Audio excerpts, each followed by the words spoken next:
The metaverse, you're already in the metaverse. You are in the metaverse now. You don't even know it. Everybody is trying to define the metaverse and trying to search for it. What is it and where can you find it? That's a great question. So the metaverse, where is the metaverse and where can people find it? The metaverse, you're already in the metaverse. You are in the metaverse now. You don't even know it. But the metaverse is going to be what brings us all together. So if you bring your understanding of it and I bring my understanding of it and other people bring their understanding of it, that's what's going to create this metaverse. And I don't think we have it yet. I don't even think we're beginning to get it yet because it's going to be so different than anything we've ever experienced on the web that it's happening right now. We're in it, you're participating. So, stop asking what it is and start participating more in what this metaverse. The word meta and metaverse came from a very old book called Snow Crash. And the idea is that something is meta, it's when it's like consciousness is aware of itself. That's meta. And the metaverse is the place where we are, where we start to become aware of being aware. And that's what's the metaverse. That's where we're going, and it's going to be a virtual space. It's going to be a virtual space that carries over into the real world, and vice versa. We're all learning a new behavior in the world, and it's being formed right now. Will we have different metaverses for different experiences, gaming, entertainment, for learning, and for all kinds of experiences?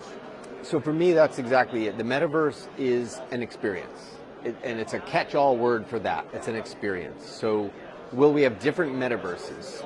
I don't think so. What we'll have is different experiences relating in this huge, giant metaverse that we're all a part of.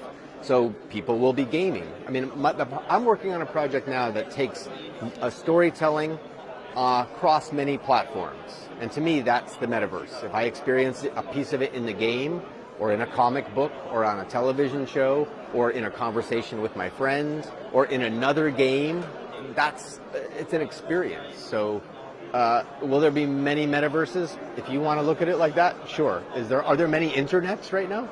No, I don't think so. So, yeah. So there's a lot of websites, and when the internet was formed, right, that was it. It was going to be this sort of compendium of things. And then it became the Internet of Things. Now my refrigerator is on the internet. So what's the relationship with my refrigerator versus the relationship I have with the guy I'm gaming with in, a coat of armor or something, right? So yes, there's a lot of websites, but it's all considered collectively the internet. So will I be experiencing things in the metaverse in different places? Sure. Will they cross over? Sure. Is the whole thing the metaverse? I think so. And I think we all need to start getting that. Let's let the media stop saying metaverses, who's going to win, who's going to rule. Who's going to rule the metaverse? That's a silly argument. It's a silly conversation. The metaverse is open to everybody. But in Web 2, we have had the experience that the platforms won. Facebook won, Google won. How can we ensure that the metaverse will be inclusive and open? So there was Web 1 and Web 2. I was there for both, and we kept thinking it was going to be open and inclusive. And I think it partly is to a point.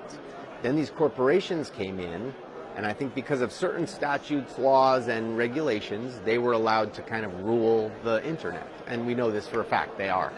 How will we be sure that this next version will keep it open and inclusive? It's going to be a tricky battle, but it's up to us this time. And I will add one piece, and I believe this, that the code base itself, blockchain, and I know that's another catch-all word, but the way blockchain works with consensus and validation and checking things and proof of stake, proof of work, and zero proof knowledge and layers, this is all going to ensure that they can't take over this time completely. They might be able to take over a piece, a corner, an objective, but this code base is going to allow for us, the people this time, to actually participate, be included, and possibly control.